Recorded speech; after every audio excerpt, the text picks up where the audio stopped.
Hello everyone, सभी मित्रों को मेरा नमस्ते और जय श्री राम। मित्रों, आज के इस वीडियो में हम सामाजिक विज्ञान या भूगोल विषय के अंतर्गत जो पाठ्य योजना बनाई जाती है उस पाठ्य योजना के बारे में चर्चा करेंगे। तो आज का अपना जो प्रकरण है वो है राजस्थान की प्रमुख नदियाँ। तो इसकी प्रकरण के ऊपर आज अपन पाठ्य योजना बनाएंगे। तो चलिए बिना किसी देरी के शुरू करते हैं आज के इस वीडियो को। सबसे पहले आपको ऊपर जो आपकी लेसन प्लान डायरी है उसके ऊपर आपको हेडिंग डाल लेनी है पाठ्य योजना क्रमांक। जो भी आपकी पाठ्य योजना का क्रमांक है वो क्रमांक आपको डाल लेना है। जैसे मैंने डाल रखा है यहाँ पे पाठ्य योजना का क्रमांक 3। तो आपकी जो भी पाठ्य योजना का क्रमांक है वो सबसे पहले आप वो हेडिंग डाल लीजिए। तो ये आपकी हेडिंग हो जाए। उसके बाद में आप जिस विद्यालय में आपका बीएड प्रोग्राम या इंटर्नशिप प्रोग्राम या जिस विद्यालय में आप पाठ्य योजना बना रहे हैं उस विद्यालय का आपको नाम लिख देना है। जैसे मैंने लिख रखा है विद्यालय का नाम राजकीय उच्च माध्यमिक विद्यालय पनवाड़। उसके बाद में छात्र अध्यापिका अध्यापिका का नाम, जो भी आपका नाम है वो नाम आ जाएगा। विषय आ जाएगी आपकी, किस विषय पे बना रहे हो। जैसे आप सामाजिक विज्ञान भी लिख सकते हो, लेकिन अपन भूगोल का बना रहे हैं तो भूगोल लिखा जा सकता है। यहाँ पे कक्षा आ जाएगी। उसके बाद किस कक्षा का, जैसे मैंने छठवीं कक्षा का बना रहे थे, छठवीं का आ गया प्रकरण। तो आपका जो भी प्रकरण है, तो अपना आज का प्रकरण राजस्थान की प्रमुख नदियाँ। उसके बाद में अपना प्रकरण आ गया। प्रकरण के बाद में कालांश आ जाएगा, आपका समय आ जाएगा और दिनांक आ जाएगी। तो इससे आपको सारी खाना पूर्ति ये कर लेनी है। छात्र अध्यापक का नाम हो गया, विषय हो गई, कक्षा हो गया, प्रकरण हो गया, कालांश, समय और दिनांक, ये सारा खाना पूर्ति आपको कर लेनी है। ये सब करने के पश्चात में जो आपकी नेक्स्ट हेडिंग होगी वो होगा आपका शिक्षण उद्देश्य। तो शिक्षण उद्देश्य आपको हेडिंग डाल लेनी है। और शिक्षण उद्देश्य से तात्पर्य ये है कि आप बच्चे को जो पाठ पढ़ा रहे हैं या उसको जो अधिगम करवाना चाह रहे हैं, उस अधिगम के कारण बच्चे के व्यवहार में क्या परिवर्तन हो रहा है या बच्चे में आप क्या परिवर्तन लाना चाह रहे हैं, तो वो परिवर्तन ही अपने क्या हो जाएंगे, शिक्षण के उद्देश्य हो जाएंगे। तो इस जो शिक्षण उद्देश्य है उसके अंदर आपको 2 कॉलम बना लेने हैं। पहला कॉलम बनेगा शिक्षण उद्देश्य का और दूसरा कॉलम होगा अपेक्षित व्यवहारगत परिवर्तन का। तो जो पहला कॉलम है आपका शिक्षण उद्देश्य, तो शिक्षण उद्देश्य वाला जो कॉलम है उसके अंदर आपका जो पहला शिक्षण उद्देश्य होगा वो ज्ञानात्मक। तो ज्ञानात्मक जो शिक्षण उद्देश्य है उसके कारण जो बच्चे के अंदर जो जो परिवर्तन हो रहे हैं, अगर बच्चे में वो परिवर्तन हो रहे हैं तो समझ जाइए कि बच्चे के अंदर क्या उद्देश्य को प्राप्त हो गया है। मतलब किस उद्देश्य की बच्चे ने प्राप्ति कर ली, ज्ञानात्मक उद्देश्य की बच्चे ने प्राप्ति कर ली है। तो ज्ञानात्मक उद्देश्य के कारण बच्चे में जो अपेक्षित परिवर्तन होंगे वो होंगे, पहला अपेक्षित परिवर्तन होगा छात्र नदियों संपर्क का प्रत्याशमन कर सकेंगे। क्योंकि अपना जो प्रकरण क्या चल रहा है, राजस्थान की नदियाँ, तो नदियों के संपर्क का प्रत्याशमन कर सकें, छात्र नदियों का प्रत्याभिज्ञान कर सकें। इसके बाद में आपका जो दूसरा शिक्षण उद्देश्य आएगा वो होगा अवबोध। तो अवबोध के कारण जो बच्चों में जो अपेक्षित परिवर्तन होगा वो पहला होगा छात्र नदियों की व्याख्या कर सकेंगे, छात्र नदी संप्रत्यय को समझ सकेंगे। इसके बाद में तीसरा शिक्षण उद्देश्य आता है ज्ञानोपयोग या अनुप्रयोग। तो पहला इसमें छात्र नदियों के से प्राप्त ज्ञान का उपयोग उच्च अध्ययन में कर सकेंगे। इसके बाद में आपका जो चौथा शिक्षण उद्देश्य आता है वो होता है कौशल। तो कौशल में लिखेंगे आप छात्र नदियों से संबंधित ज्ञान, नवीन विचारों का निर्माण कर सकेंगे, छात्र नदी एवं स्रोतों पर चार्ट या मॉडल का निर्माण कर सकेंगे। इसके बाद में आपका जो नेक्स्ट शिक्षण उद्देश्य है वो है अभिरुचि, 5वें नंबर का। तो अभिरुचि में आप लिखेंगे पहला छात्र नदी के संप्रत्यय पर विचार विमर्श में रुचि ले सकेंगे। तो आप पूरा भी लिख सकते हो, कोई बात नहीं, लेकिन नदियाँ लिख तो वहीं पे भी समझ जाएगा। उसके बाद में सेकंड है अपना नदियों के विषय में जानकारी प्राप्त कर सकेंगे। तो ये हो जाएगी इस तरह से आपकी अभिरुचि। इसके बाद में आपका नेक्स्ट शिक्षण उद्देश्य आएगा वो है 6वां नंबर का अभिवृत्ति। तो अभिवृत्ति में आप लिखेंगे छात्र नदियों के संप्रत्यय के प्रति सकारात्मक दृष्टिकोण उत्पन्न कर सकेंगे। सेकंड वाला है छात्रों में नदी के विषयों के प्रति वैज्ञानिक दृष्टिकोण का विकास कर सकेंगे। तो इस तरह से आपका ये क्या हो जाएगा, शिक्षण उद्देश्य यहाँ पे कंप्लीट हो जाएंगे। तो आपने छठों शिक्षण उद्देश्य लिख लीजिए। ये शिक्षण उद्देश्य लिखने के पश्चात में आपकी जो नेक्स्ट हेडिंग होगी वो है शिक्षण सामग्री या शिक्षण सहायक सामग्री भी बोल सकते हैं आप इसे। तो शिक्षण सहायक सामग्री से तात्पर्य ये है कि जैसे ऐसी कोई भी सामग्री जो शिक्षण में सहायता प्रदान करती है या अधिगम में सहायता प्रदान करती है, शिक्षण सहायक सामग्री या शिक्षण सामग्री कहलाती है। तो जैसे चौक हो गया, डस्टर हो गया, संकेतक, चार्ट, मॉडल इत्यादि। ये सारी सामग्री कैसी सामग्री कहलाएंगे? शिक्षण सहायक या शिक्षण सामग्री कहला जाएंगे। इसके बाद में आप नेक्स्ट हेडिंग डालेंगे पूर्व ज्ञान। तो पूर्व ज्ञान में आप लिखेंगे छात्र नदी एवं इसके स्रोतों के बारे में सामान्य जानकारी रखते हैं। तो ये पूर्व ज्ञान के अंदर आपकी क्या हो जाएगी? हेडिंग हो जाएगी। इसके बाद में आपकी जो नेक्स्ट हेडिंग होगी वो हेडिंग होगी प्रस्तावना प्रश्न। जो प्रस्तावना प्रश्न होता है वो किसी भी जो आपके पाठ्य योजना, किसी भी विषय में आप जो पाठ्य योजना बनाते हैं उस पाठ्य योजना का प्रस्तावना प्रश्न मुख्य अंग होता है। कहने का मतलब है सबसे महत्वपूर्ण जो बिंदु होता है वो प्रस्तावना प्रश्न ही होता है। क्योंकि अगर आपका प्रस्तावना प्रश्न अगर अच्छा बन के निकल रहा है या अच्छा प्रस्तावना प्रश्न आप बना रहे हैं तो आपकी पाठ्य योजना भी निश्चित है अच्छी बनेगी।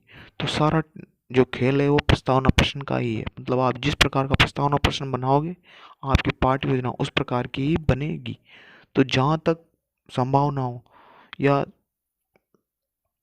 आपके द्वारा बनाए गए जो प्रस्तावना प्रश्न होते हैं वो बच्चों के ध्यान को आकर्षित करने वाले होने चाहिए या बच्चों को आराम से समझने लायक होने चाहिए। तो जैसे इस प्रस्तावना प्रश्न के अंदर छात्र अध्यापिका द्वारा बच्चों से प्रश्न पूछे जाते हैं और बच्चों द्वारा इसकी क्या दे दिए जाते हैं? उत्तर दे दिए जाते हैं। तो छात्र अध्यापिका पहला प्रश्न पूछा गया, राजस्थान में गर्मी किस महीने में पड़ती है? तो बच्चे दे देंगे अप्रैल महीने में पड़ती है।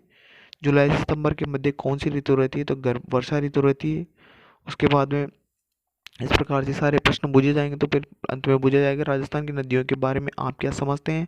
तो बच्चों के लिए समस्यात्मक प्रश्न हो जाएगा। उसके बाद में जैसे ही समस्यात्मक प्रश्न होगा तो उद्देश्य कथन हो जाएगा छात्र अध्यापिका के लिए, बच्चों आज हम राजस्थान की प्रमुख नदियों के बारे में अध्ययन करेंगे। तो इस तरह से ये क्या हो जाएगा? आपका उद्देश्य कथन हो जाएगा। तो उद्देश्य कथन के पश्चात में जो आपके नेक्स्ट हेडिंग होगी वो हेडिंग होगी प्रस्तुतिकरण की। तो प्रस्तुतिकरण के अंदर आपको जो छात्र अध्यापिका या जो आपका जो उद्देश्य है उस उद्देश्य के बारे में बच्चों को प्रस्तुतिकरण दिया जाएगा। तो प्रस्तुतिकरण के अंदर आपको कितने कॉलम बना लेने हैं? 5 कॉलम बना लेने हैं। जो पहला कॉलम बनेगा वो होगा शिक्षण बिंदु का, दूसरा कॉलम होगा वो होगा छात्र अध्यापिका क्रिया का, तीसरा कॉलम होगा छात्र क्रिया का और चौथा कॉलम होगा विधि और पांचवा कॉलम हो जाएगा आपका श्यामपट्ट कार्य का। तो इस तरह से आपको ये पांचों कॉलम बना लेने हैं। ये पांचों कॉलम बनाने के पश्चात में जो आपका पहला कॉलम है उस पहला कॉलम है शिक्षण बिंदु का। तो शिक्षण बिंदु वाले कॉलम में आपको जो शिक्षण बिंदु है वो शिक्षण बिंदु लिखना है। जैसे पहला शिक्षण बिंदु है आपका चंबल एवं बनास नदी, क्योंकि नदियों के बारे में पढ़ रहे हैं तो अपनी जो प्रमुख नदी है तो उनके बारे में पढ़ेंगे। चंबल एवं बनास नदी, तो इस चंबल एवं बनास नदी शिक्षण बिंदु है। इस शिक्षण बिंदु का प्रस्तुतिकरण छात्र अध्यापिका द्वारा दिया जाएगा। तो आपको प्रस्तुतिकरण है वो छात्र अध्यापिका क्रिया में लिखना है। चंबल नदी का उद्गम स्थल मध्य प्रदेश में विंध्याचल पर्वत के जनापाव पहाड़ी से माना जाता है। यह राजस्थान की सबसे लंबी एकमात्र वर्ष भर बहने वाली नदी है। यह राजस्थान के बशेरगढ़ से प्रवेश कर कोटा, बूंदी, सवाई माधोपुर, करौली, धौलपुर जिले में बहने के बाद उत्तर प्रदेश की नदियों में मिल जाती है। तो इस तरह से आपको चंबल के बारे में लिख देना। उसके बाद में नेक्स्ट नदी आती है आपकी बनास नदी। तो बनास नदी का उद्गम स्थल कुंभलगढ़ के पास खमनौर की पहाड़ी से माना जाता है। यह एकमात्र ऐसी नदी है जो राजस्थान में अपना संपूर्ण चक्र करती है। यह नाथद्वारा, राजसमंद, भीलवाड़ा, टोंक, सवाई माधोपुर के पास चंबल में मिल जाती है। तो इस तरह से आपने बनास नदी के बारे में प्रस्तुतिकरण दे देना है। तो चंबल और बनास नदी दोनों का प्रस्तुतिकरण हो गया। तो वो प्रस्तुतिकरण अपन ने किस में लिख दिया? छात्र अध्यापिका क्रिया नहीं प्रस्तुति के अंदर छात्र अध्यापिका क्रिया में आपको ये सारी चीज लिख लेनी। उसके बाद में नेक्स्ट कॉलम आता है छात्र क्रिया। तो छात्र क्रिया में आप लिखेंगे छात्र ध्यान पूर्वक सुनेंगे या विद्यार्थी ध्यान पूर्वक सुनेंगे और विधि कौन सी चल रही है? आपकी व्याख्यान विधि। तो आपके इसमें से जो मेन पॉइंट है, जो मुख्य मुख्य बिंदु, उन बिंदुओं को आप श्यामपट्ट कार्य में लिख लेंगे। जैसे मान लो कि चंबल है उसका उद्गम स्थल कहाँ से माना गया है, बनास का उद्गम स्थल कहाँ से माना गया है, ये पूरे वर्ष भर कौन सी नदी बहती। इस तरह से आपको ये जो मेरे मुख्य मुख्य बिंदु उनको श्यामपट्ट में दर्शा देना है। इसके बाद में आपके प्रश्न छात्र अध्यापिका द्वारा पुनरावृत्ति या विकासात्मक प्रश्न पूछे जाते हैं या बहुत प्रश्न पूछे जाते हैं ताकि बच्चों का ध्यान इधर उधर भटके नहीं या बच्चों का जो ध्यान है वो पाठ में लगा रहे। तो छात्र अध्यापिका द्वारा प्रश्न पूछे जाएंगे। तो पहला प्रश्न छात्र अध्यापिका पूछेगी राजस्थान की सबसे लंबी नदी है। तो बच्चे उत्तर दे देंगे चंबल नदी है। फिर दूसरा प्रश्न पूछेगा बनास का उद्गम स्थल है, तो बच्चे उत्तर दे देंगे खमनोर की पहाड़ी, क्योंकि बच्चों ने अभी अभी पढ़ा है या छात्र अध्यापक ने अभी भी प्रस्तुतिकरण दिया है, तो बच्चे आराम से उसका उत्तर दे देंगे। इसके पश्चात में आपको जो अगले पेज है उस अगले पेज के ऊपर उसी तरह से 5 कॉलम बना लें। शिक्षण बिंदु, छात्र अध्यापक क्रिया, छात्र क्रिया, विधि और शामपठ कार्य, इस तरह से 5 कॉलम बना लें। तो जो पहला कॉलम है शिक्षण बिंदु, तो आपका जो अगला शिक्षण बिंदु होगा घग्गर नदी। घग्गर नदी का जो है वो छात्र अध्यापक द्वारा प्रस्तुतिकरण दिया जाएगा, तो प्रस्तुतिकरण में आप लिखेंगे, छात्र अध्यापक क्रिया में लिखेंगे घग्गर नदी का उद्गम स्थल हिमाचल प्रदेश में हिमालय पर्वत शिवलिंग श्रेणी से होता है। यह नदी राजस्थान में हनुमानगढ़ में से प्रवेश करके श्री गंगानगर में भूमिगत हो जाती है। यह नदी सरस्वती नदी का अवशेष है। राजस्थान की ये आंतरिक प्रवाह वाली सबसे लंबी नदी है। इस तरह से छात्र अध्यापिका इसका आपको प्रस्तुतिकरण दे देगी। प्रस्तुतिकरण देने के पश्चात में जो छात्र क्रिया है उस छात्र क्रिया में आपको लिखना है विद्यार्थी ध्यानपूर्वक सुनेंगे, और विधि कौन सी हो जाएगी आपकी व्याख्यान विधि, और जो मुख्य मुख्य बिंदु उन मुख्य मुख्य बिंदुओं को आप इसमें लिख देंगे शामपठ कार्य में। जैसे घग्गर नदी का उद्गम स्थल कहाँ है, ये किस नदी की अवशेष नदी है, इस तरह से सारी जो मुख्य मुख्य बातें हैं वो मुख्य मुख्य बातें आपको शामपठ कार्य के अंदर लिख देनी है। इसके बाद में छात्र अध्यापिका द्वारा पुनरावृत्ति प्रश्न, बोध प्रश्न या विकासात्मक प्रश्न पूछे जाएंगे, क्योंकि मैंने आपको पहले ही बता दिया कि विकासात्मक प्रश्न या पुनरावृत्ति प्रश्न बच्चों को पाठ में ध्यान को लगाए रखने के लिए या इधर उधर ध्यान भटके नहीं उसके वजह से पूछे जाते हैं। तो सारे छात्र अध्यापिका द्वारा प्रश्न पूछे जाएंगे। आंतरिक प्रवाह वाली नदी है, तो बच्चे उत्तर दे देंगे घग्गर नदी है। घग्गर नदी का उद्गम स्थान है, बच्चे दे देंगे हिमालय की शिवलिंग पहाड़ियाँ हैं। तो इस तरह से बच्चे क्या दे देंगे उसका आसानी से उत्तर दे देंगे, क्योंकि बच्चों ने अभी अभी पढ़ा है या बच्चों को अभी भी अधिगम हुआ है। उसके बाद में आपको अगले पेज पर फिर से 5 कॉलम बना लेने हैं। पहला कॉलम बनेगा शिक्षण बिंदु का, दूसरा कॉलम बनेगा छात्र अध्यापिका क्रिया का, तीसरा छात्र क्रिया, चौथा विधि और पांचवा हो जाएगा आपका श्यामपठ कार्य का। इस तरह से आपका जो तीसरा शिक्षण बिंदु होगा वो होगा माही नदी। तो इस माही नदी के ऊपर छात्र अध्यापिका द्वारा प्रस्तुतिकरण दिया जाएगा। तो छात्र क्रिया में लिखेंगे आप इस नदी का उद्गम स्थल मध्य प्रदेश में विंध्याचल प्रदेश में अमरोक नामक स्थान से इस नदी का उद्गम स्थल माना जाता है। यह नदी बांसवाड़ा एवं प्रतापगढ़ में बहने के बाद में ये खंबात की खाड़ी में गिर जाती है। तो इस तरह से छात्र अध्यापिका द्वारा इसका प्रस्तुतिकरण दे दिया जाएगा, और छात्र क्रिया में लिखेंगे आप छात्र ध्यान पूर्वक सुनेंगे, और विधि कौन सी हो जाएगी व्याख्यान विधि हो जाएगी। उसके पश्चात में जो आपका श्यामपठ कार्य है, तो श्यामपठ कार्य के अंदर आपको इसमें से मुख्य मुख्य बिंदु जैसे इस नदी का उद्गम स्थल कहाँ है, कहाँ कहाँ बहती है, तो ये सारी मुख्य मुख्य बातें आपको श्यामपठ कार्य में लिख लेनी है। उसके बाद में आपके पुनरावृत्ति प्रश्न या विकासात्मक प्रश्न या बोध प्रश्न आते हैं।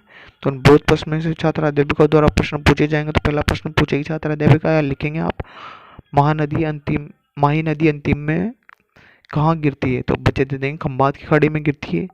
ये नदी कौन से जिलों में बहती है, तो बच्चे उत्तर दे देंगे प्रतापगढ़ व बांसवाड़ा में बहती है।